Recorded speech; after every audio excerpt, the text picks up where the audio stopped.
예배를 위해서 우리 조용한 마음으로 기도드리겠습니다.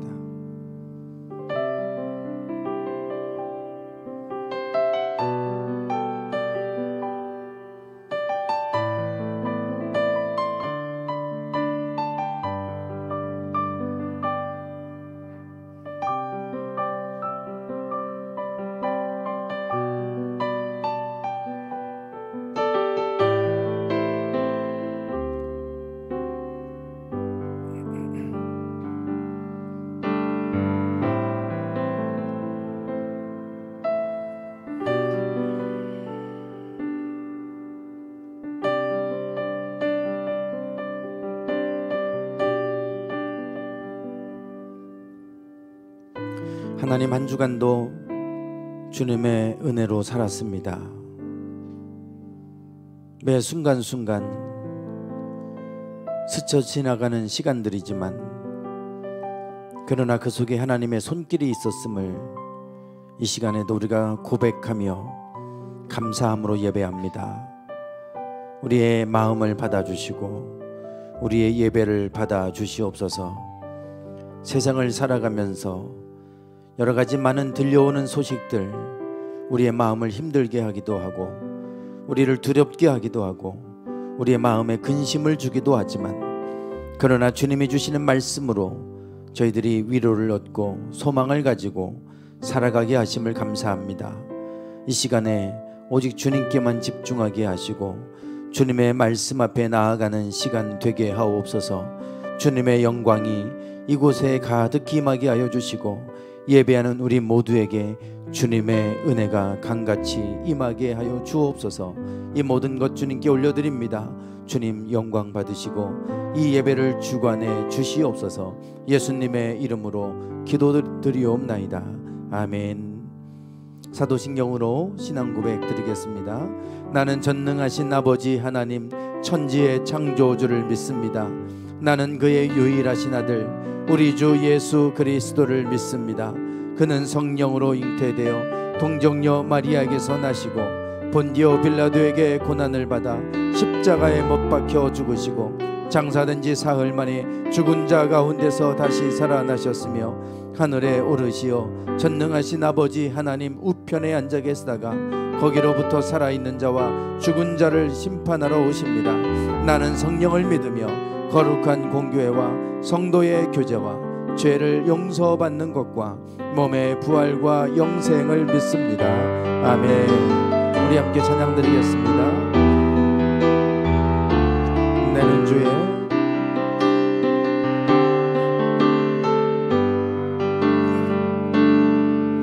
내는 주의 영광을 보내 주님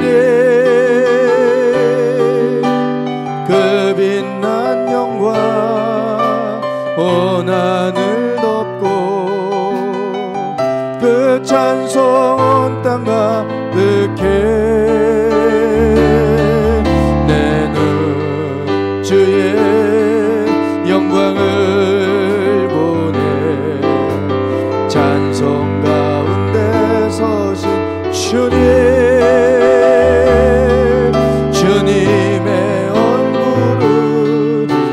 세상 향하네 권능의 팔을 드셨네 주의 영광 이곳에 가득해 우린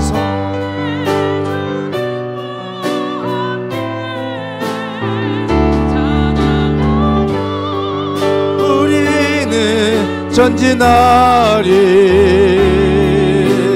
모든 영광 주 볼 때까지 내는 주의 영광을 보내 우리 가운데 계신 주님 그 빛난 영광 온 하늘 덮고 그 찬송 온 땅 가득해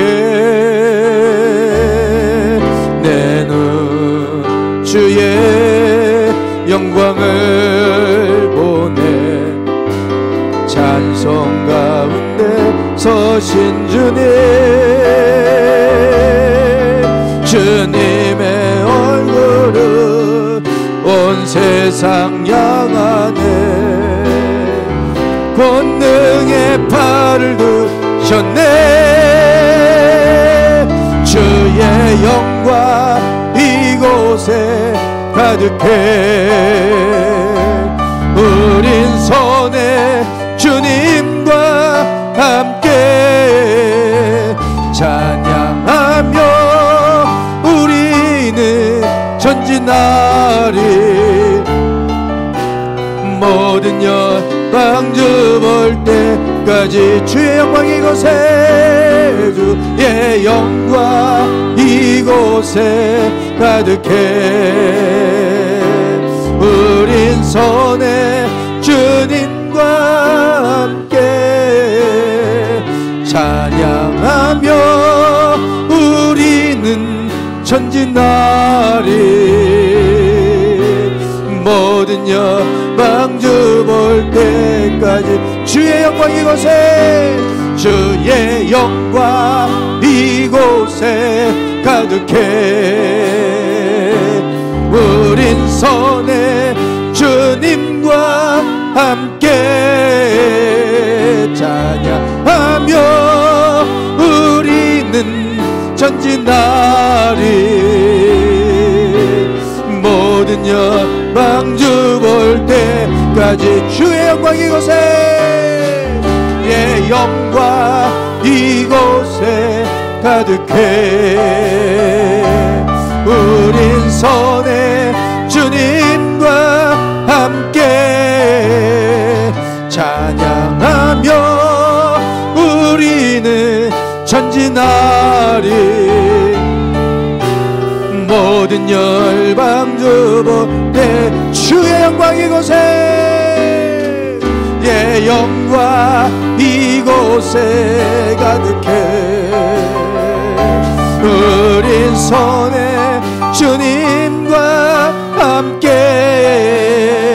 찬양하며 우리는 전진하리.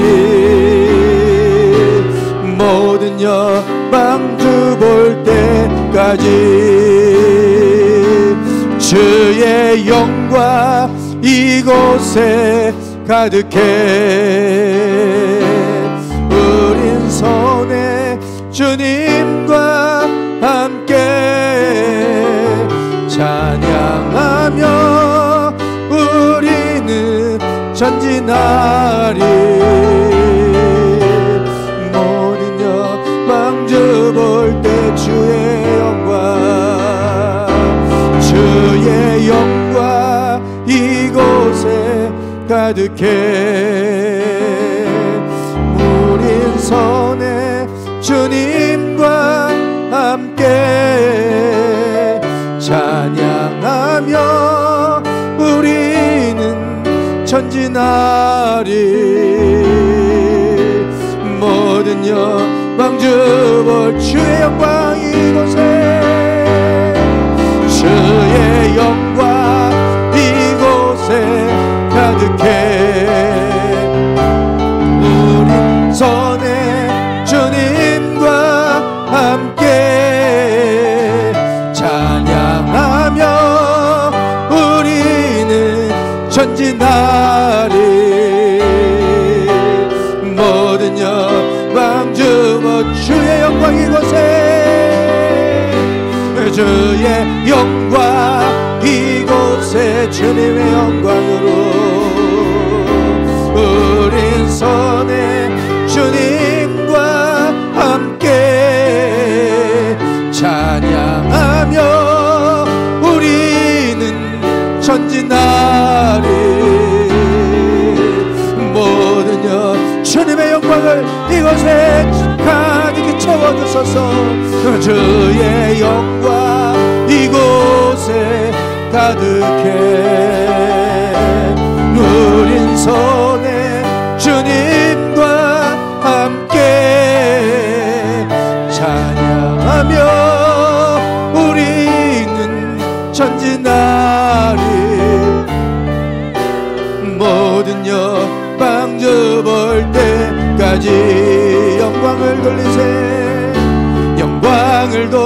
돌리세.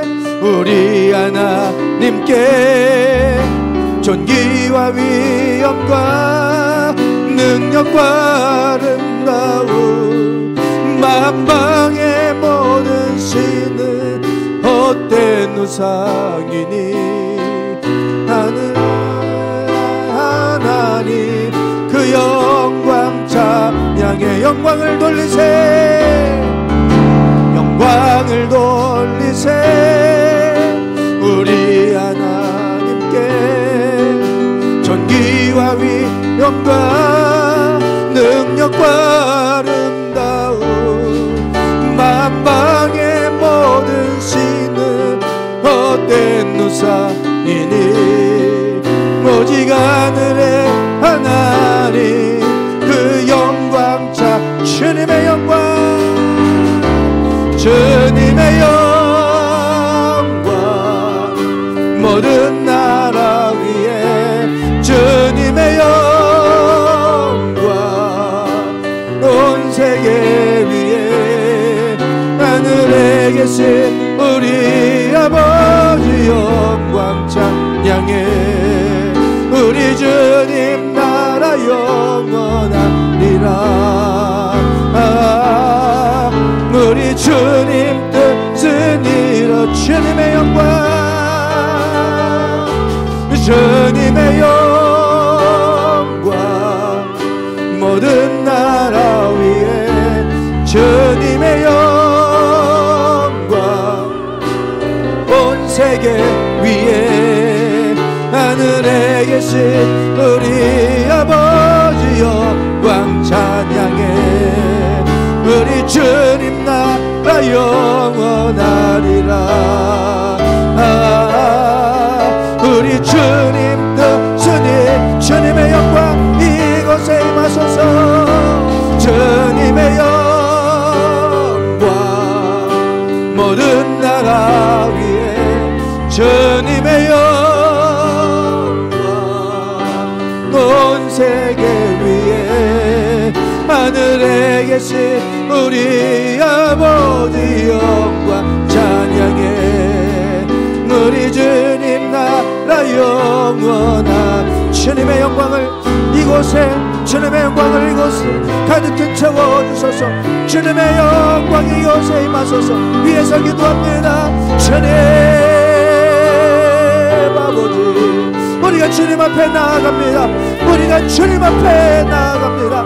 우리가 주 앞에 나갑니다. 주님의 영광으로 주님의 영광으로 이것을 덮으시고 주님의 영광 앞에 나아간 우리 모두가 주님을 만나게 하시고 주님의 임재를 경험케 하여 주시옵소서. 어둠의 권세는 떠나갈지어다. 어둠의 권세는 떠나갈지어다. 육신의 연약함은 육신의 모든 질병은 떠나갈지어다. 하나님 주의 권능의 손길로 주의 손길로 임재해 주소서. 저들 한 사람 한 사람 붙잡아 주소서. 붙들어 주시옵소서. 하나님 우리의 예배를 기뻐 받아주시고 예배하는 우리 모두에게 주님의 은혜를 허락해 주소서. 아버지 하나님 주님 영광 받아주소서. 주님 영광 받으소서. 주님 영광 받아 주시옵소서. 오 주님의 영광 모든 나라 위에 주님의 영광 온 세계 위에 하늘에 계신 우리 아버지 영광 찬양해. 우리 주님 나라 영원하리라. 우리 주님 뜻은 이루어지리라.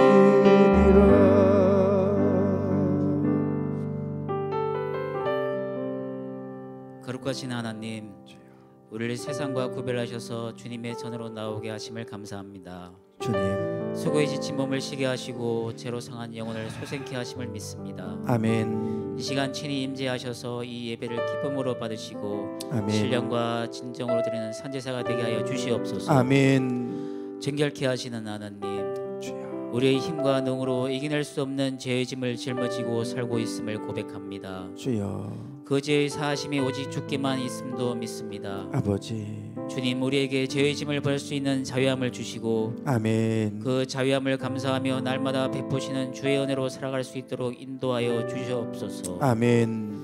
하나님, 우리에게 믿음을 더하여 주옵소서. 주여 우리가 날마다 믿음이 자라남으로 말미암아 더욱더 하나님을 경외하게 하시고 아멘. 우리의 모든 것들이 하나님을 향하게 하시고 아멘. 하나님을 기쁘게 하시기를 원합니다. 아멘. 올 한 해 우리 풍요로운 성도들이 작은 일에 충성함으로 그리스도를 통한 축복을 보게 하여 주옵소서. 아멘. 우리 작은 힘이 주님 나라의 확장에 도움이 되도록 우리에게 능력을 허락하사 우리로 믿는 자의 본이 될 수 있는 온전한 믿음을 주시옵소서. 아멘. 이곳에 풍요로운 교회를 세워주심을 감사합니다. 아버지 이 교회를 통해서 이 지역이 복음화되게 하시고 주여 구원의 빛이 되게 하셔서 아멘. 믿음과 소망과 평안을 주는 교회가 되게 하여 주시옵소서. 아멘. 이 시간 말씀을 전하실 목사님께도 함께하사 주여 우리 마음에 귀한 믿음의 순한 씨앗들이 심겨지는 귀한 말씀이 되게 하여 주시옵소서. 아멘. 말씀을 듣는 우리의 기도 복되게 하여 주시옵소서. 아멘.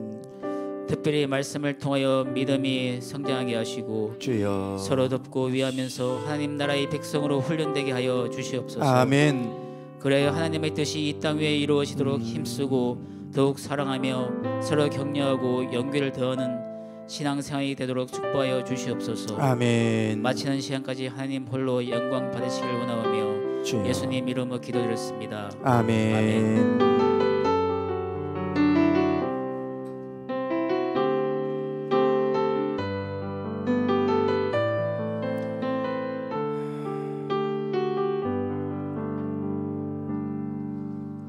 자리에서 일어나셔서 드린 예물 하나님 앞에 봉헌에 올리겠습니다.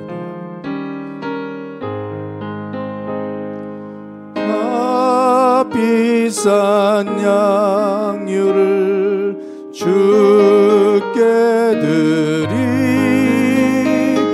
막달라 마리아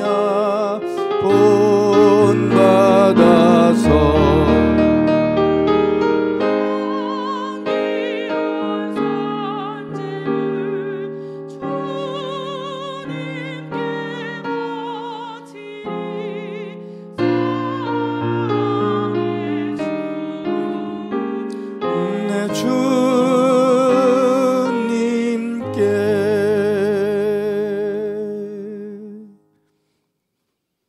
하나님 앞에 우리의 마음을 담아 귀한 예물 구별해 드립니다. 주님 기쁘게 받아 주시옵소서. 드린 손길들 그 손길이 헛되지 않게 하시고 그 손길이 부끄러워지지 않게 하시고 하나님께서 더욱더 많은 복을 주셔서 날마다 기쁨으로 넘치게 하시고 감사함으로 넘치는 삶이 되게 주옵소서. 날마다 하나님의 역사하심이 끊임없이 나타나게 하셔서 간증이 넘치게 하시고 늘 주님께 영광 돌려드리는 복된 삶으로 인도해 주옵소서. 예수님의 이름으로 축복하며 기도드리옵나이다. 아멘. 네, 교회 소식 나눕니다. 1월달 특별 새벽기도 계속해서 진행 중에 있습니다. 지혜에 대해서 말씀을 나누고 있는데요. 우리가 지혜가 부족하거든 후히 주시고 꾸짖지 아니하시는 하나님께 구하라. 우리에게 말씀하시는데 지혜 그냥 사는 대로 살면 되지가 아니라 살다 보면 우리 힘으로 할 수 없는 인간의 한계에 부딪힐 때가 참 많습니다. 그때 우리가 주님을 더 구하고 주님의 지혜를 구해야 될 때이죠. 여러분들이 언제든지 오셔서 새벽에 함께 기도하시고 그럴 때 하나님께서 또 우리 가운데 지혜를 주시고 피할 길을 주시고 나아가야 될 길로 인도해 가실 줄 믿습니다. 우리가 이제 돌아오는 주일 23일 오후 4시에 입당 감사 예배가 있습니다.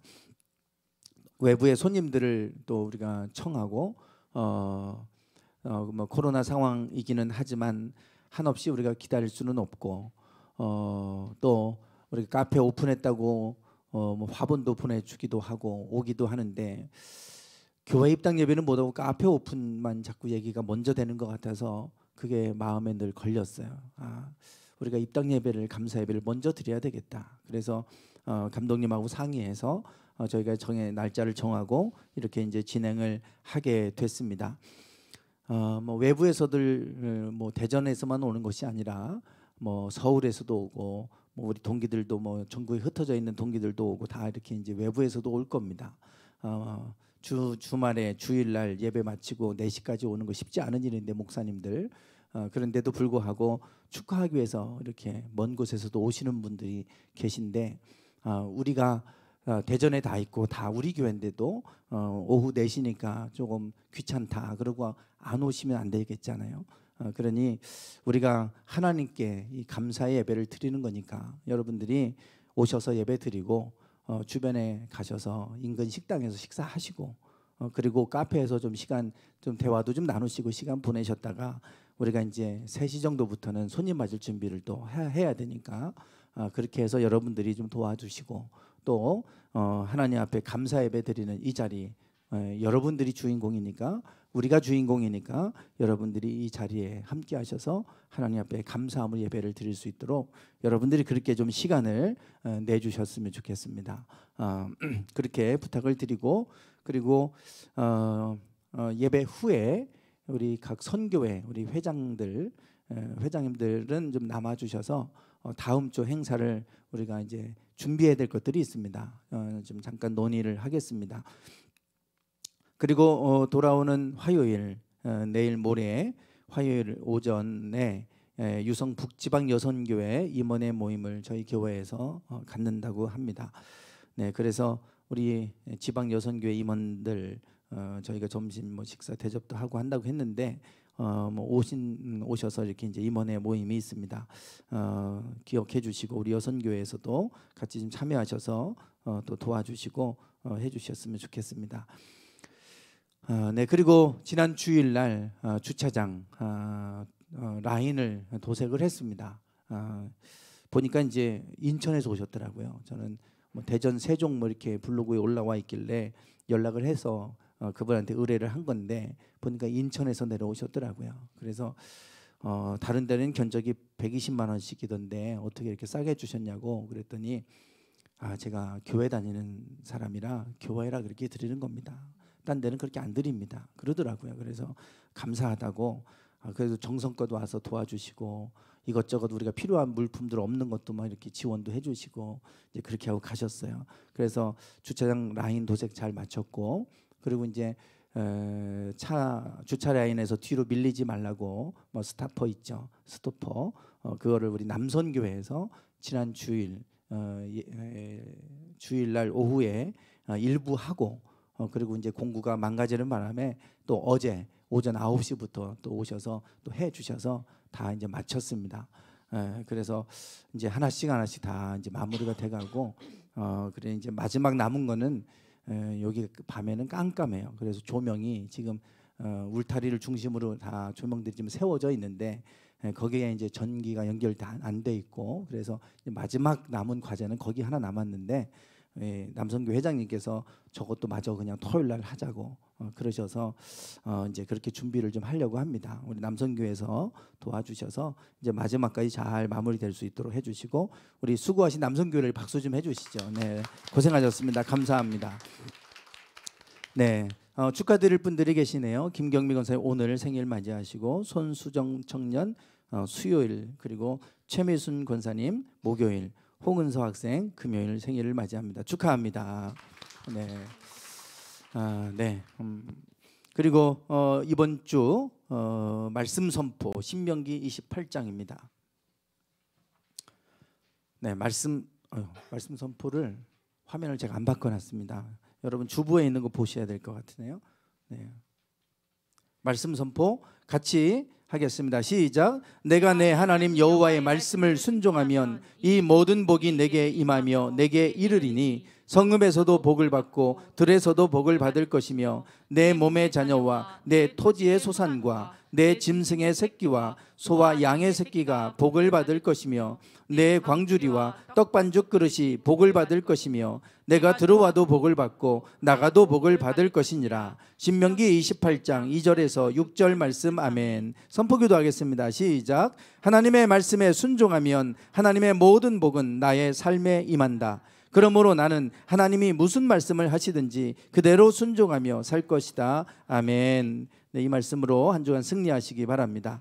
성경 말씀 요한복음 2장입니다.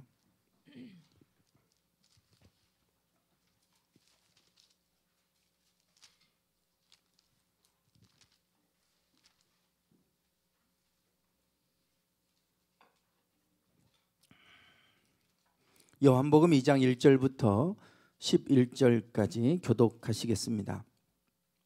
사흘째 되던 날 갈릴리 가나에 혼례가 있어 예수의 어머니도 거기 계시고 예수와 그 제자들도 혼례의 청함을 받았더니 포도주가 떨어진지라 예수의 어머니가 예수에게 이르되 저들에게 포도주가 없다 하니 예수께서 이르시되 여자여 나와 무슨 상관이 있나이까 내 때가 아직 이르지 아니하였나이다. 그의 어머니가 하인들에게 이르되 너희에게 무슨 말씀을 하시든지 그대로 하라 하니라. 거기에 유대인의 정결 예식을 따라 두세 통 드는 돌 항아리 6이 놓였는지라. 예수께서 그들에게 이르시되 항아리에 물을 채우라 하신즉 아귀까지 채우니 서서 연회장에게 갖다 주라 하심에 갖다 주었더니 연회장은 물로 된 포도주를 맛보고도 어디서 났는지 알지 못하되 물 떠온 아인들은 알더라. 연회장이 신랑을 불러 취한 후에 낮은 것을 내거늘 그대는 지금까지 좋은 포도주를 두었도다 하니라. 예수께서 이 첫 표적을 갈릴리 가나에서 행하여 그의 영광을 나타내심에 제자들이 그를 믿으니라. 아멘. 네. 지난주 목요일 나의 서재와 목회 네 번째 나의 서재와 목회 세미나라고 하기는 좀 그렇고요. 우리 남부연의 비전교회 목회자들을 대상으로 또 비전교회 특별위원회에서 이제 마련한 프로그램입니다. 지난번 제가 한번 말씀을 드렸습니다. 지난 목요일 날 저녁에 이제 나의 서재와 목회 이제 제가 제 목회 경험들을 좀 나누고 그리고 또 책을 한 권 소개하고 그 책들을 또 그분들에게 나눠주고 그리고 그것을 통해 또 제가 전하고자 하는 것들을 함께 또 전해주는 이제 그런 시간입니다. 그 무엇을 내가 나눌까? 이분들에게 무엇을 좀 전해줘야 될까? 지난 24년, 올해가 25년째인데 이 25년의 목회 여정, 이 긴 시간의 여정을 1시간 정도 이 시간에 내가 무엇을 담아서 무엇을 전해줄 수 있을까? 제가 이제 제 목회 여정을 좀 돌아보게 되더라고요. 제 목회 여정을 돌아보게 되고 그 시간들을 좀 통해서 다시금 새롭게 제가 깨닫기도 하고 또 확인하기도 하는 이제 그러한 시간을 제가 가졌어요. 준비하면서 여러분의 삶을 누군가에게 내 인생을 여러분들이 전해준다. 그러면 여러분들이 1시간 동안 만약에 여러분들의 인생을 내가 누군가에게 전한다. 그러면 여러분들은 어떤 얘기를 전해줄까? 한번 생각을 해보세요. 내 지금까지 인생의 여정을 쭉 생각하면 하게 되고 그 시간들을 돌아보면서 내가 뭔가를 이제 또 깨닫게 되는 그런 시간들이 있을 겁니다. 제가 이제 그런 시간을 좀 가졌고 그것이 오늘 좀 본문 말씀 또 설교의 메시지 주제하고도 지금 맞닿아 있습니다. 이번 달 주제하고도 연결되어 있죠. 제가 목회자들에게 먼저 비전교회 우리 목회자들에게 추천한 책은 작고 강한 교회라고 하는 책입니다. 작고 강한 교회. 제가 한 3년 전에 읽었던 책인데 대개 이제 교회들이 작지요. 90% 이상이 다 뭐 100명 미만의 작은 교회들입니다. 그래서 저자가 대부분 세미나 그러면 대형교회 목사님들 또 대형교회와 관련된 것들만 얘기하지, 그렇게 이제 어떻게 그렇게 대형교회가 됐나 뭐 이런 얘기들만 하지, 실질적으로 대형교회는 뭐 얼마 안 되잖아요. 대부분이 다 작은 교회들이고 90% 이상이 다 비전 교회들인데 과연 그 큰 교회에 관한 이야기가 그들에게 무슨 의미가 있을까? 이제 작은 교회에 관한 이야기인데, 그렇다고 한다면 대부분의 교회가 작은 교회라면 그러면 작은 교회가 오히려 하나님의 계획일 수 있다. 이제 그런 얘기예요. 우리는 작은 교회를 목회하면 그것을 실패했다고 생각합니다. 그러면 다 대부분의 목회자들이 실패한 사람밖에 되질 않잖아요. 그 얘기는 하나님의 계획이 실패했다는 얘기인데 그게 아니지 않습니까? 하나님이 작은 교회를 통해서 뭔가 하시는 일들이 있을 것이다. 작은 것이 결코 실패한 게 아니다 라고 하는 것을 말해 줍니다. 큰 교회가 아니라 작은 교회만이 할 수 있는 일들이 있고, 작은 교회이기 때문에 또 어떤 상황이 오면 또 금방금방 대처할 수 있는 그런 능력도 있고 여러 가지 장점들이 많이 있는데, 우리가 이 작은 교회의 장점들, 하나님의 숨겨진 뜻을 우리가 발견하지 못하고 이 작은 교회라고 하는 것을 자꾸만 수치스럽게 생각하고 실패라고 생각한다. 그렇지 않다라고 하는 얘기입니다. 어쩌면 작은 교회들에게 좀 위로가 되는 이제 그런 책이기도 하고 꼭 필요한 책인 것 같아서 제가 이 책을 좀 소개를 했어요. 이 책에서 이런 얘기합니다. 우리 교회가 작다고? 그래, 작아. 그래서 어쩌다고? 뭐 이렇게 반응하라는 거예요. 우리 교회가 작다고 해서 선한 일을 못하느냐? 아니라는 거죠. 우리 교회가 작다고 해서 복음을 못 전하느냐? 아니라는 겁니다. 교회가 작다고 해서 하나님을 영원하게 못하느냐? 아니죠. 작은 교회가 하나님의 일을 하는데 아무 문제가 되지 않는다. 이런 얘기를 하고 있어요. 사실 우리가 작은 교회라고 한다면 교회가 작아서 뭐 비전 교회고 어쩌고 하면서 못하는 얘기들을 하고, 그래서 우리가 안 돼 뭐 이런 것들을 이제 합리화하고 변명하는데, 이제 그런 이제 그 작은 교회가 작다고 하는 것을 이제 구실로 삼기도 하고 그러는데, 그런 거 가지고 변명할거나 합리화하지 말고 지금 이 순간 내가 할 수 있는 것을 찾아서 하라는 그런 얘기들을 해주고 있어요.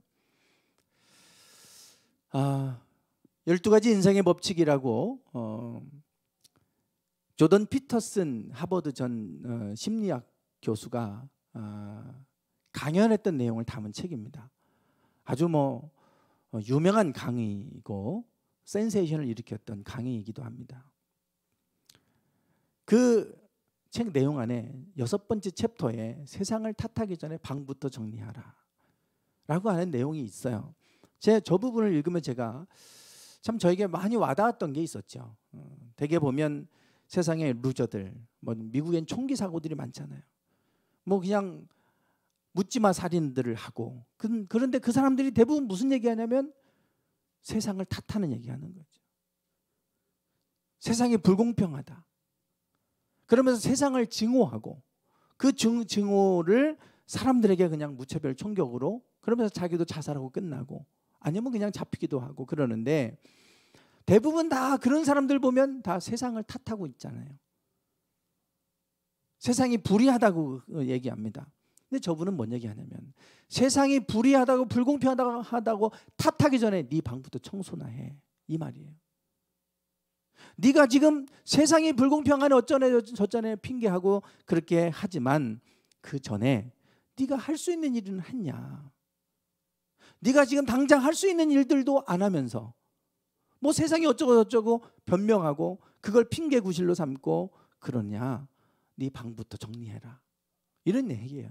그러니까 네가 할 수 있는 것을 좀 찾아서 해라. 세상을 탓하고 불평하고 그 시간이면 네가 할 수 있는 게 뭔지를 찾아서 그것부터 해라, 이런 얘기를 하고 있습니다. 같은 얘기죠. 교회가 작다고? 그게 어쩌다고? 내가 하나님 앞에 할 수 있는 일 못하는 것도 아니고, 그러면 작은 교회라도 할 수 있는 것 찾아서 그것부터 시작해라. 그 얘기들이에요. 그래서 제가 그런 것을 이제 가지고 소개하면서 이제 그 이야기를 시작을 했습니다. 저도 목회를 시작하면서 교회가 작은 개척교회였으니까 뭐 할 수 없는 것들이 많이 있었겠죠. 제약들이 많이 있었겠지만, 그러나 제가 할 수 있는 게 무언가, 그거를 찾아서 했어요. 그게 바로 뭐였냐면, 뭐 제 목회의 중요한 본질과 같은 지금의 제 목회의 뼈대를 이루는 것이 됐어요. 그게 뭐 이건 넘어가죠. 첫 번째가 예배였습니다. 예배. 사람이 있든 없든 내가 하나님 앞에 예배하는 거는 내가 하는 거잖아요. 그러면 사람이 뭐 많으면 예배를 잘 드리고 사람이 없으면 예배를 못 드리고, 그거하고 저하고는 아무 상관이 없는 거예요. 사람이 없어도 내가 하나님 앞에 예배하는 거지. 내가 사람 앞에서 뭐 쇼를 하는 것도 아니고, 하나님 앞에 예배하는 거면 내가 최선의 예배를 드리자. 그 내가 할 수 있는 거잖아요. 사람이 많든 적든. 그래서 수요일 같은 경우는 한 명이 올 때도 있었고, 뭐 두 명이 올 때도 있었고, 없었을 때도 있었고, 제가 기타 치고 제 아내가 반주하고, 그리고 찬양을 했어요. 마이크를 붙들고 마이크를 세워놓고 그리고 찬양을 했어요. 진짜 뜨겁게 했던 것 같습니다. 그 당시에 뭐 어땠는지 뭐 모르겠지만 저는 최선을 다해서 나름대로 예배를 한다고 이렇게 했어요. 근데 예배 드리다가 어떤 사람이 중간에 들어온 적도 있어요. 그 밑에가 슈퍼였거든요. 길가 왔다가 지나가다가 찬양 소리가 들려 나오니까 그 소리에 이끌려서 왔다고, 그러면서 앉아서 예배 드리고 가신 분도 있었어요. 그렇게 제가 예배를 드렸던 것이, 지금도 제가 찬양 인도를 제가 직접 손을 들고 하잖아요. 그리고 지금도 제가 찬양할 때 여러분 안 봅니다. 눈을 감고 하든지 악보를 보고 하든지 그래요. 하나님께 집중하려고. 그때부터 그렇게 했으니까 그게 지금까지 온 거예요. 그래서 예배를 뜨겁게 드려야 되겠다. 그게 그때부터 시작된 거였어요. 내가 할 수 있는 거였죠. 그리고 또 제가 할 수 있는 것, 기도. 사람이 없어도 제가 기도하는 건 얼마든지 하잖아요. 제 아내하고 저녁 9시에, 새벽 기도도 물론 했지만 9시에 둘이 기도하고 뜨겁게 기도하고 그렇게 했어요. 그것이 지금은 이제 20일 특별 새벽 기도로 계속해서 이어져 가고 있잖아요. 우리가 그렇게 할 수 있는 거, 뭐 교회가 작고 어쩌고 그게 아니라 내가 할 수 있는 게 뭘까? 성도가 있건 없건 이거는 당연히 내가 할 일이고 할 수 있는 거 하는 거예요. 그리고 말씀. 이 말씀도 새벽에 사람이 오든 안 오든 어차피 내가 성도들에게 말씀을 전하는 거지만, 내가 이 성경을 더 깊이 읽고 내가 이 말씀을 더 묵상하고 이 말씀을 통해서 내가 하나님을 더 깊이 만나야 되겠다. 그러면서 말씀을 읽으면서 하나님이 나에게 주시는 은혜로운 말씀들, 그것들을 준비하고, 그리고 그것들을 가지고 이제 새벽에 준비해서 나가서 전하고 그렇게 했죠. 그것이 쌓여서 지금의 제 목회의 밑거름이 됐어요. 제 자본이 된 것이죠. 제 자본이. 그때 하나님이 성경을 보는 눈을 열어주셨어요. 그래서 제가 뭐 지금 말씀 심는 시간을 통해 쭉 말씀을 나누는 것들이 다 그때 하나님이 뭔가 인사이트를 주셨던 것들입니다. 그러면서 말씀을 그렇게 전하니까 이제 새벽에 다른 교회로 새벽 기도를 가시던 분들이 못 오면 우리 교회 왔다가 말씀에 은혜 받고 등록하기도 하고, 이제 그렇게 됐죠. 어떻게 보면 목회의 가장 중요한 요소이고 본질인데, 그 본질적인 거는 교회가 크고 작은 거 아무 상관없어요. 교회가 작아도 저거 다 하는 거고요, 커도 하는 거예요.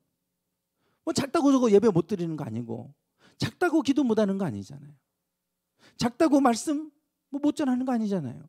어차피 전해야 되는 것이고, 그러면 내가 할 수 있는 것, 최선을 다해서 내가 하나님과의 관계에서 할 수 있는 거 하는 거죠. 그렇게 했더니 하나님이 우리 교회를 그렇게 사람들을 보내주시기도 하고 여기까지 왔어요. 여기에 더해서 한 가지 제가 더 했던 게 있습니다. 물론 뭐 몇 건 더 한 것들이 있었겠지만, 이제 저만이 저는 저 세 가지야 다 뭐 목회적인 가장 본질적인 뼈대를 이루는 것들이니까 다른 교회에서도 얼마든지 뭐 이야기할 수 있는 부분인데 여기에 더해서 제가 한 가지 더 자신 있게 말할 수 있었던 거 한 가지가 있었어요. 교회를 깨끗하게, 아까 네 방부터 청소해라 그랬잖아요. 교회가 사람이 없어도 깨끗하게, 그리고 뭔가 교회가 역동적으로 움직이다 하는 걸 보여줘야 되겠다라고 하는 거죠. 그게 이제 인상이잖아요. 이미지. 교회에 대한 이미지. 처음 우리가 시작됐을 때 교회였습니다. 목상동에. 그래서 이제 저렇게 좀 1층에 슈퍼가 있고 약국이 있고 노래방, 지하에 노래방이 있어요. 그러면 지하에 노래방이 있으니까 밤새도록 노래하는 노래소리가, 저희가 그때 저 2층에 교회가 있었고 사택이 저 2층에 있었어요. 밤새도록 노래하는 소리가 들려옵니다. 밑에서, 지하에서. 그리고 이제 새벽에 보면 거기서 또 누가 술 먹고 토해 놓기도 하고. 왜냐하면 거기 지하 내려가는 데하고 2층 올라가는 그 1층에 화장실이 있었거든요. 거기 사람들이 얼마나 냄새가 나고 더럽고, 사람들이 지나다니면서 토도 해놓고, 그리고 이제 거길 거쳐서 2층으로 올라오는 거예요. 그 거쳐서 올라가는 1층의 통로에 제가 게시판을 만들어 놓고 거기 사람들이 지나다닐 때마다 화장실, 노래방 온 사람마다 볼 수 있게 뭔가를 써서 붙여놓고, 현수막을 걸어놓고, 뭔가 교회가 일하고 있다, 그리고 뭔가 교회가 좀 역동적으로 움직인다라고 하는 걸 보여드리고 싶어서 할 수 있는 걸 찾아서 한 거예요. 지금 노래방 간판이 보이는데 밑에 보이실려나 모르겠어요. 약간 파란색으로 조그맣게 우회가 좀 보이는데 기독교 대한 감리의 풍요로운 게 현판입니다. 파란색으로 스티로폼 사다가 이렇게 잘라가지고 거기다 시트지를 발라서 시트지 글씨를 파가지고 제가 붙여놓은 거예요. 눈에 띄라고. 나무 같은 거, 나무 판으로 붙여놓으면 비싸잖아요. 스티로폼에다가 그냥 그렇게 해가지고 그렇게 해서 제가 걸어놨었어요. 그런 것부터 한 거예요. 사람들이 지나다니다가 볼 수 있게. 유리에다가도 그렇게 이제 시트지 발라서 거기다가 예배 시간 안내도 뭐 붙여놓기도 하고, 이제 그렇게 이제 1층에 문에다가 그런 것들을 한 것이죠.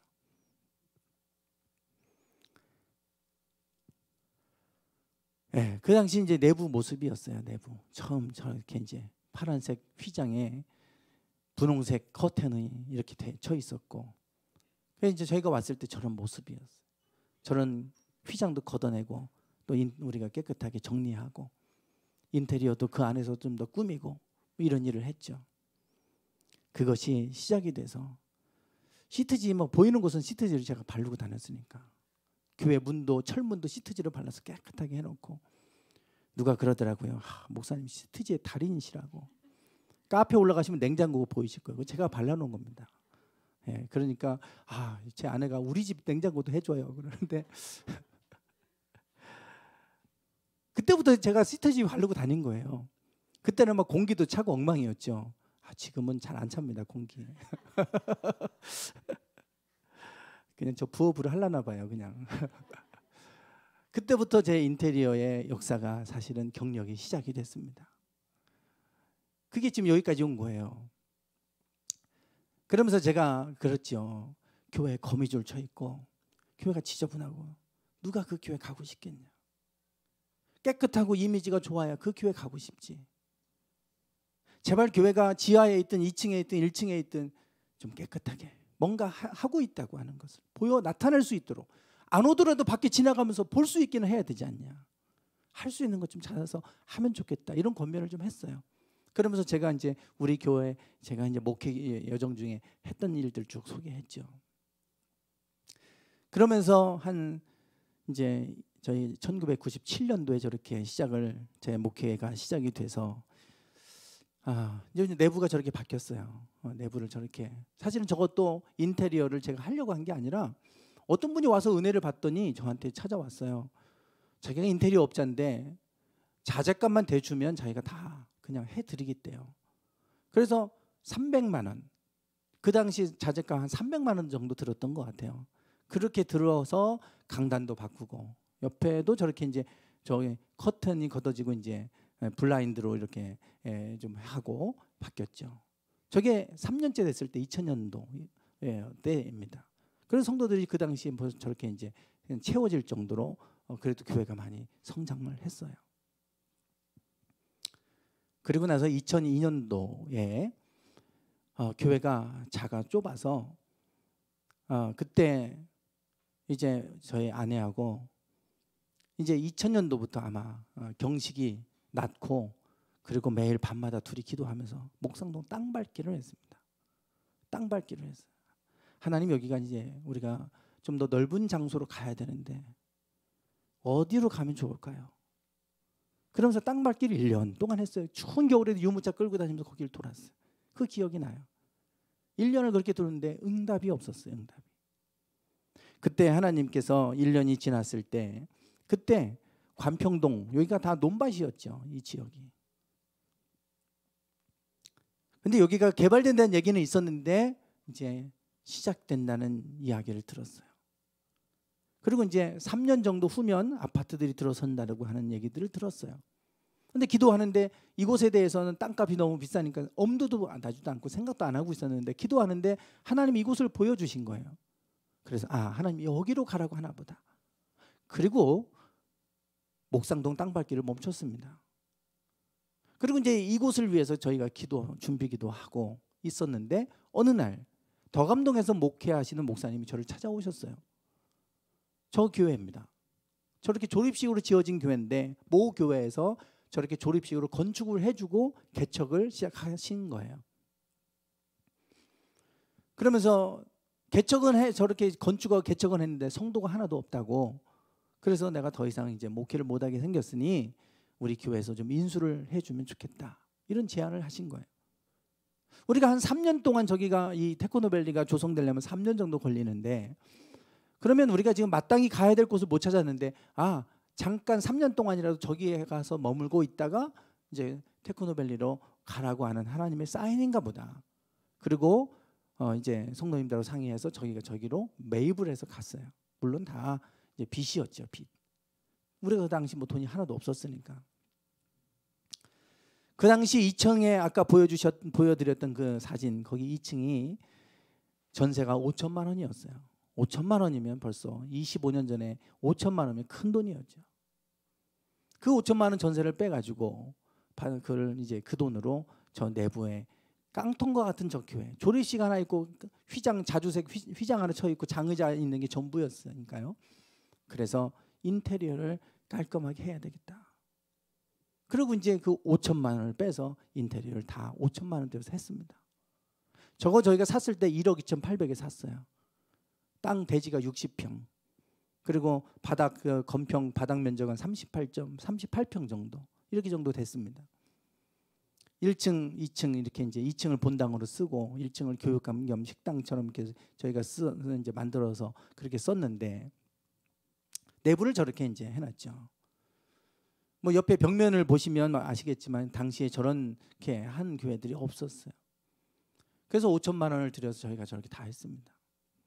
그런 얘기들을 하면서 저희가 이제 뭐 저렇게 덕암동을 거쳤다가 그리고 이제 6층 테크노밸리 분양을 받아서 저기도 저희가 1억 2,800에 사가지고 5천만 원 들였잖아요. 나올 때 3년 지나서 나올 때 1억 7,500에 팔았으니까 뭐 한 거기서 거의 뭐 인테리어 비용은 거의 뭐 빠졌죠.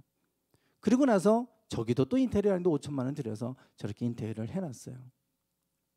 네, 지금 저게 6층의 테크노밸리 처음 들어왔을 때 저희 교회의 모습이죠.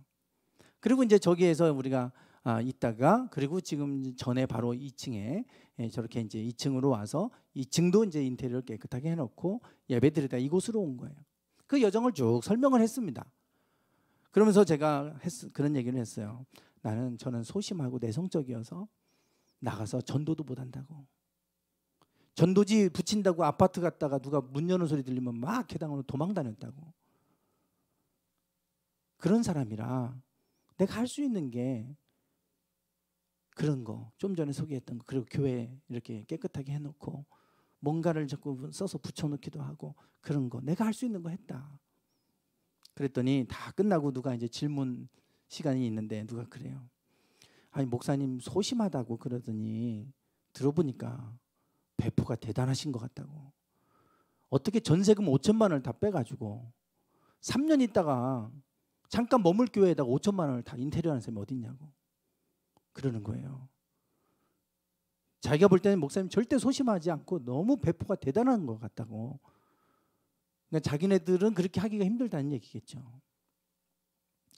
제가 그 얘기 듣고 이제 끝나고 제 아내한테도 그랬어요. 야, 어떻게 그렇게 했지 그때.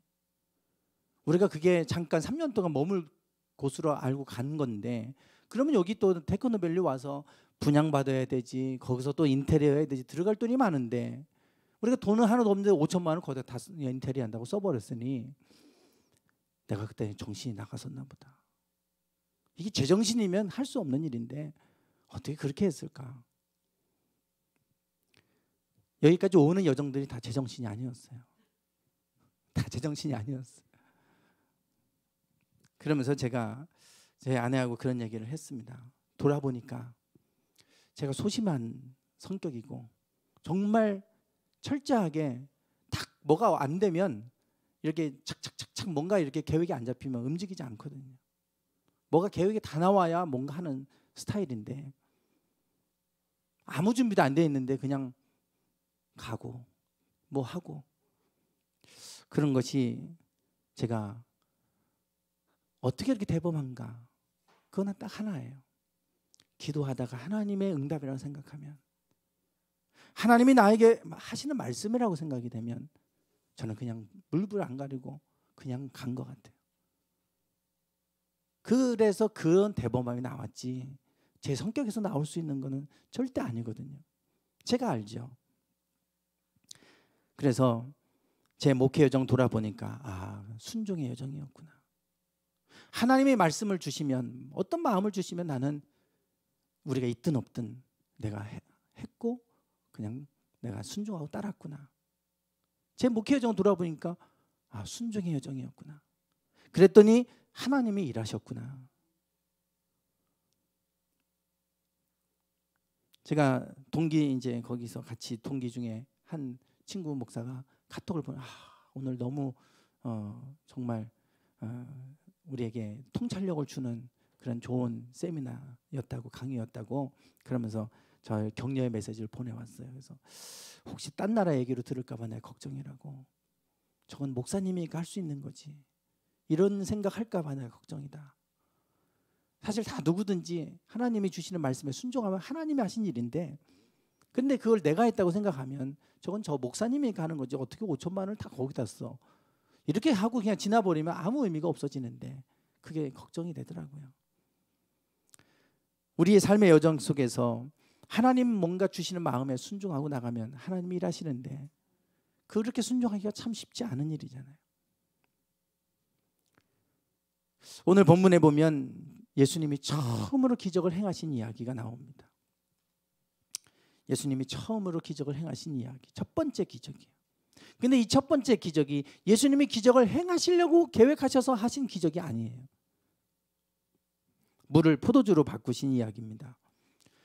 이 기적은 혼인잔치에서 일어났죠. 가나의 혼인잔치. 가나라고 하는 지역에, 나사렛, 예수님의 고향 나사렛에서 조금 아래 동네에 있는 지역입니다.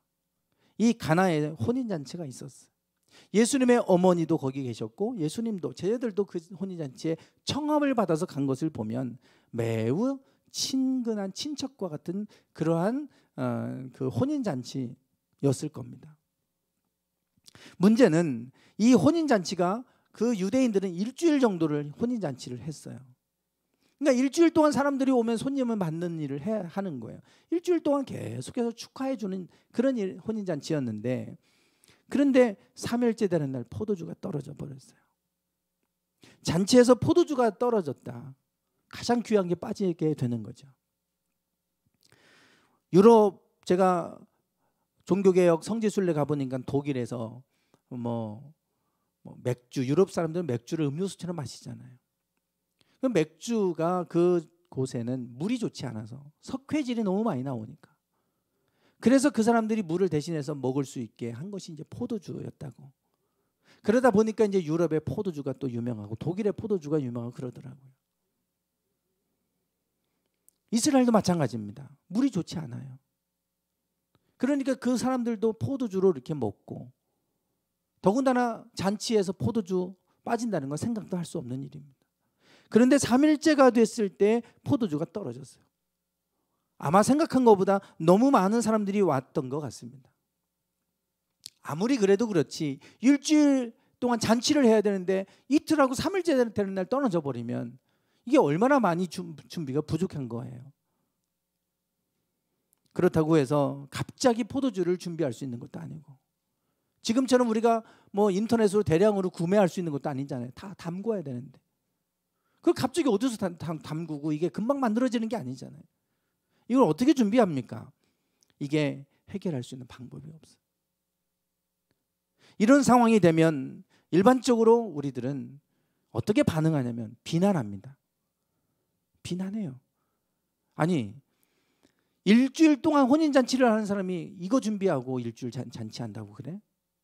아니, 어떻게 준비했으면 3일째 되는 날 포도주가 떨어져? 이러면서 비난합니다. 당사자는 얼마나 당혹스러웠겠어요. 절망하고 낙심하고 어떡할까 발 동동 구르고 그러겠죠. 그런다고 해서 할 수 있는 게 없잖아요. 그 많은 포도주를 어디서 구해옵니까? 이런 상황들이 이제 우리에게 오는 거죠. 포도주가 떨어져 버렸고 우리가 할 수 있는 건 하나도 없는 거예요. 이런 상황들이 닥쳤을 때 내 힘으로 안 돼. 뭐 몸이 아픈데 의사를 찾아가도 답이 없어. 어떻게 합니까? 할 수 있는 게 없잖아요. 그때 예수님의 어머니 마리아가 이 소식을, 이 사실을 알게 됐어요. 포도주가 떨어졌다는 걸 알게 됐어요. 다른 손님들한테 말하기는 너무 부끄럽고, 그러니 예수님의 어머니 마리아가 이것을 어떻게 듣고 알게 된 거예요. 그리고 이 마리아가 지혜로웠다는 것은 여기입니다. 예수님께 이 사실을 알려요. 저들에게 포도주가 없습니다. 지혜는 여기에 있습니다. 우리가 할 수 없는 일을 만난다고 해서 비난하거나 정죄하거나 낙심하거나 좌절하거나 그런다고 해결될 게 하나도 없잖아요. 교회가 작다고 낙심한다고 되게 뭐가 해결됩니까? 아니잖아요. 내가 할 수 있는 게 뭘까를 찾는 거예요. 그러면 이 상황에서 내가 할 수 있는 게 뭘까? 포도주와 관련돼서 할 수 있는 게 없어요. 그러나 하나님 앞에 기도할 수 있는 건 할 수 있잖아요. 그게 지혜로운 거죠. 왜 그냥 할 수 없다고 주저앉아 있습니까? 나는 할 수 없지만 할 수 있는 데 하나님이 계시고, 예수님의 어머니 마리아는 그 예수님이 계셨잖아요. 예수님이 누군지 알았잖아요. 성령을 잉태했기 때문에 예수님께 이 사실을 알렸어요. 지혜의 시작은 여기에 있습니다. 우리가 할 수 없는 일 좌절하지 말고 하나님을 찾기 원합니다. 하나님께 이 사실을 알리는 거예요. 하나님, 지금 내 상황이 이래요. 내가 이렇게 저렇게 해보지만 할 수 있는 게 없어요. 하나님, 구하고 찾는 것입니다. 예수님께서 그 말을 들으시고 말씀하셨어요. 아직 내 때가 이르지 아니하였습니다. 아직 내가 이제 본격적으로 그 공생의 사역을 시작하기 전이니 아직 내 때가 되지 않았습니다. 아직 내 때가 되지 않았으니까 할 수 없다. 내가 나설 때가 아니다 이 말이죠. 그런데 예수님의 어머니 마리아가 더 지혜로웠던 건 여기에 있어요. 그걸로 그만둔 것이 아니라 하인들을 찾아갑니다. 하인들에게 이렇게 말하죠. 2장 5절 같이 한번 읽어보겠습니다. 시작. 이르되 너희에게 무슨 말씀을 하시든지 그대로 하라 하니라. 아멘. 예수님의 어머니 마리아가 지혜로웠던 것은 하인들을 불러다 놓고 예수님께서 너희들에게 무슨 말씀을 하시든지 그대로 해라. 오늘 우리가 지혜 그러면 무슨 생각을 하냐면 어떤 지식적인 것보다 더 뛰어난 어떤 것들을 생각합니다. 내가 문제가 생길 때 어떤 아이디어를 탁 주시고 그리고 해결할 수 있는 방법을 탁 깨닫게 하시고, 물론 지혜가 그렇게 임하기도 해요. 그런데 하나님의 지혜는 하나님께로부터 오는 거죠. 하나님의 생각과 우리 생각이 달라서 그게 그렇구나. 그럼 다 그렇게 우리가 기쁘게 받아들일 수 있는 거면 얼마나 좋겠어요. 그런데 많은 경우 그렇지 않은 게 많아요. 이게 가능할까? 이게 말이 돼? 예수님이 하인들에게 그러죠. 항아리 아구까지 물을 가득히 채워라. 그 항아리는 정결법에 따라서 그들이 음식을 먹을 때는 반드시 손을 씻고 먹게 돼 있잖아요. 그러니 외부에 손님을 초청하고 그렇게 혼인잔치를 할 때는 손을 씻을 수 있는 물을 준비해 놔야 돼요. 그래서 이제 문 앞에 다 이 항아리에 물을 채워 놓습니다. 그럼 물을 떠다가 손을 씻고 들어가는 거예요. 그러니 물이 떨어지죠. 그래 물을 채워라. 뭐 그거야 당연히. 그 정도야 우리가 상식적으로 이해되니까 할 수 있어요. 근데 그 물을 갖다가 회당장에 갖다 주라는 거예요. 일반 물도 아니고 손 씻는 물을 갖다가 줘라. 포도주가 떨어졌는데 그럽니다. 참 순종하기 어려운 거예요. 그 물을 떠서 갖다 주라고? 이게 생각이 우리 생각과 안 맞잖아요. 그러나 마리아는 예수님이 무슨 말씀하시는지 그대로 해라. 오늘 우리가 지혜를 구하고 하나님으로부터 지혜로운 지혜를 얻어서 지혜로운 삶을 살기를 원한다면 우리가 해야 될 것이 있다면 지혜를 먼저 구하는 겁니다. 하나님, 내 상황이 이렇습니다. 하나님, 어떻게 하면 좋을까요? 그러면 하나님이 무언가를 우리에게 생각나게 하시든 무언가를 말씀해 주신단 말이에요. 그러면 그게 뭐라 할지라도 그대로 순종하는 겁니다. 그 준비를 하셔야 돼요. 그것이 내 생각에 맞지 않아요. 그게 말이 돼? 그렇게 해서 그게 될까? 그거는 하나님 몫이잖아요. 그 다음부터. 그러면 나는 그냥 그대로 순종하는 겁니다. 그 순종할 준비를 시켜놨어요. 이게 지혜로운 겁니다. 오늘 우리가 하나님이 주시는 지혜로운 삶을 살기 원한다면 하나님이 뭔가를 말씀하실 때 그대로 순종할 준비를 하셔야 됩니다. 우리가 준비할 거예요. 우리가 준비할 거. 그대로 한다는 게 쉬운 일이 아니죠. 그걸 자꾸 우리 생각대로 변형시켜서 우리가 하려고 하거든요.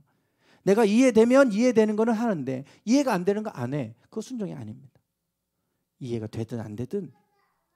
그리고 우리가 뭔가 하나님이 탁 생각을 주실 때 아, 이게 하나님의 생각이 하나님이 나에게 이렇게 말씀하시는구나. 그러고 조금 시간 지나 보세요.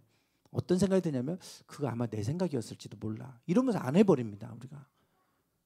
처음에는 아, 하나님이 나에게 말씀해 주셨다 생각을 해요. 기도하다가 탁 확신이 와. 근데 시간이 지나면요. 조금 지나잖아요.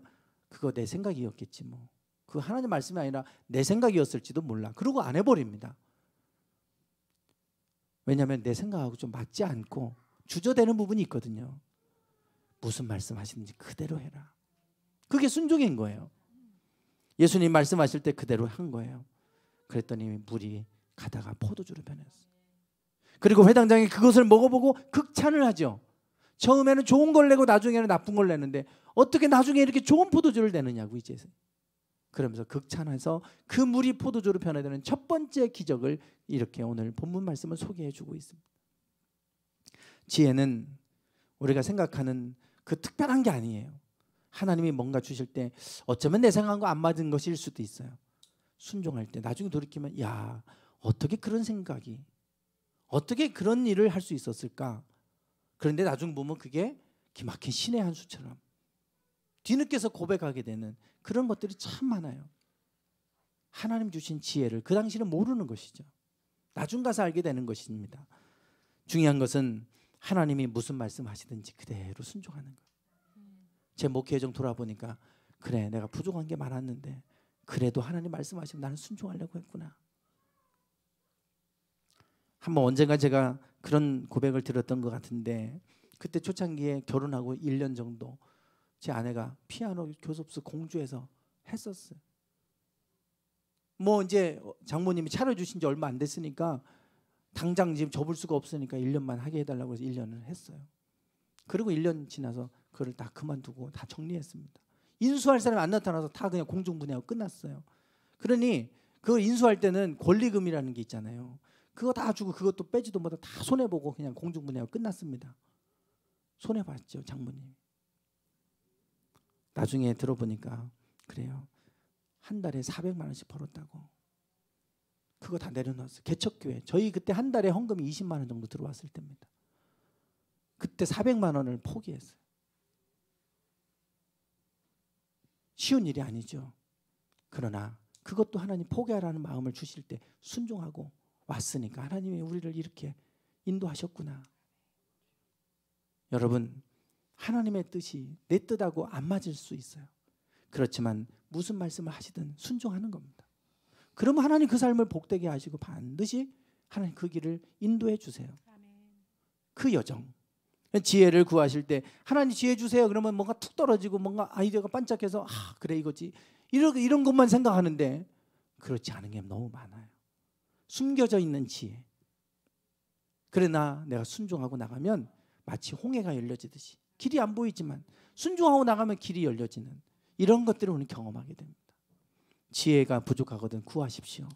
그리고 하나님이 그 지혜가 주셨을 땐 그게 지혜인 줄 몰라도 하나님 말씀하시면 순종하고 나가기를 축원합니다. 그러면 하나님께서 그 삶을 가장 복된 삶으로 하나님께서 지혜로운 삶으로 세워 가실 줄 믿습니다. 우리 찬양 드리겠습니다.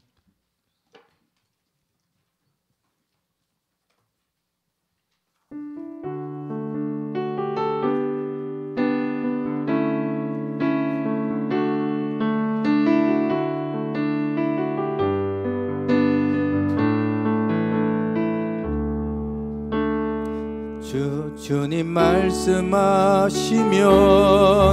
내가 나가리다.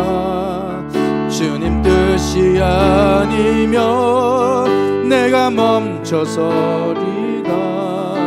나의 가고 서는 것 주님 뜻에 있으니 주님 나를 이끄소서. 주님 말씀하시면 주님 말씀하시면 내가 나가리다.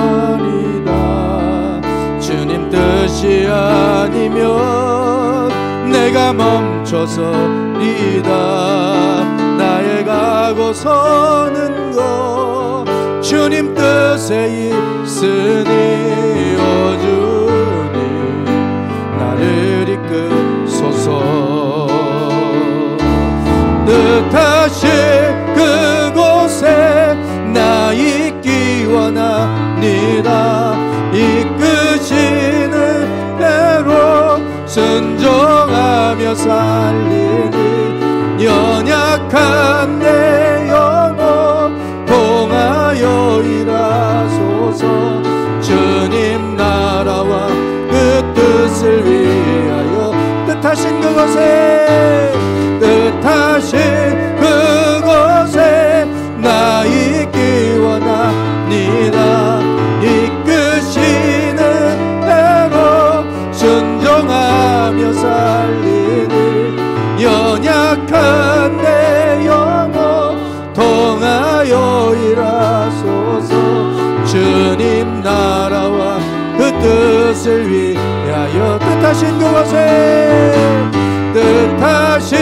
그곳에 나 있기 원합니다. 이는 대로 순종하며 살리니 연약한 내 영혼 통하여 일하소서. 주님 나라와 그 뜻을 위하여 뜻하신 그곳에 나 있기 원합니다. 이끄시는 대로 순종하며 살리니 연약한 내 영혼 통하여 일하소서. 주님 나라와 그 뜻을 위하여 주님 나를 이 시간 우리 같이 기도하기 원합니다. 주님 말씀하시면 내가 순종하겠나이다. 주님 말씀하옵소서. 주의 종이 듣겠나이다. 주여 순종하며 살아가게 하소서. 주님 무슨 말씀을 하시는지 그대로 하며 살아가는 저희들 인생 되기 원합니다. 하나님 아버지여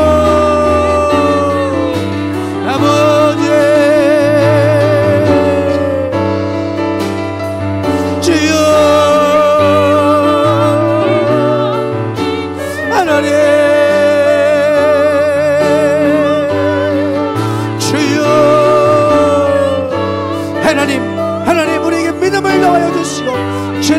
말씀하시면 믿음으로 순복하며 믿음으로 순종하며 나아갈 수 있도록, 믿음으로 순종하며 나아갈 수 있도록 하나님 우리에게 믿음을 더하여 주시옵소서. 믿음을 더하여 주시옵소서. 믿음을 더하여 주시옵소서. 믿음을 더하여 주시옵소서. 주여 하나님 아버지, 우리는 연약합니다. 우리는 연약합니다. 주님의 지혜를 구합니다. 주님 지혜를 구합니다. 주님 지혜 주시면 그 지혜에 순종하며 순복하며 나아가게 하소서. 주여 하나님 아버지, 하나님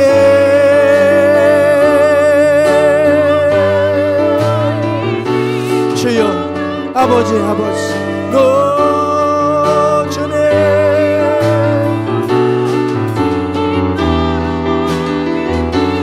이여 뜻하신 그곳에 나 있기 원합니다. 이끄시는 대로 순종하며 살리는 연약한 내 영혼 통하여 일하소서. 주님 나라와 그 뜻을 위하여 오 주님 나를 이끄소서.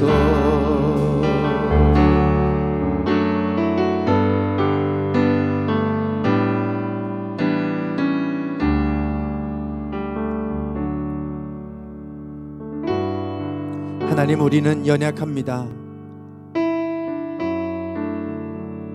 여러가지 다가오는 여러가지 역경과 여러가지 어려운 일 앞에 우리가 할 수 없는 일들이 너무나 많고 무엇을 해야 될지 알지 모를 때가 있습니다. 우리가 할 수 없는 것이 너무 많을지라도 하나님께는 불가능이 없음을 믿습니다. 모든 것에 능하신 하나님, 그 하나님께 지혜를 구하고 그 하나님께 우리의 상황과 우리의 문제를, 우리의 아픔을 올려드리며 기도할 때 하나님 들으시옵소서. 하나님 말씀해 주시옵소서. 우리가 주님 앞에 지혜를 구하며 나갈 때 주님 무슨 말씀을 하시든지 그대로 할 수 있는 믿음이 우리에게 있기 원합니다. 우리 생각으로 판단하지 않게 하시고 주님이 주신 마음이라면 우리가 그저 믿음으로 순종하며 나아갈 수 있게 주옵소서. 그럴 때 하나님께서 그 삶을 책임지실 것이고 그 삶을 열어가실 것이고 그 삶을 복되게 하실 것이고 그 삶을 지혜롭게 하실 줄 믿습니다. 하나님 무슨 말씀 하시든지 우리가 순종하겠습니다. 그대로 따르겠습니다. 하나님 믿음을 우리에게 더하여 주시옵소서. 지금은 우리 주 예수 그리스도의 은혜와 아버지 하나님의 극진하신 사랑하심과 성령님의 감동감화 충만하심이 무슨 말씀 하시든지 그대로 순종하며 살기를 소망하는 당신의 사랑하는 모든 성도들 위해 이제부터 영원토록 함께 하시기를 간절히 축원하옵나이다. 아멘.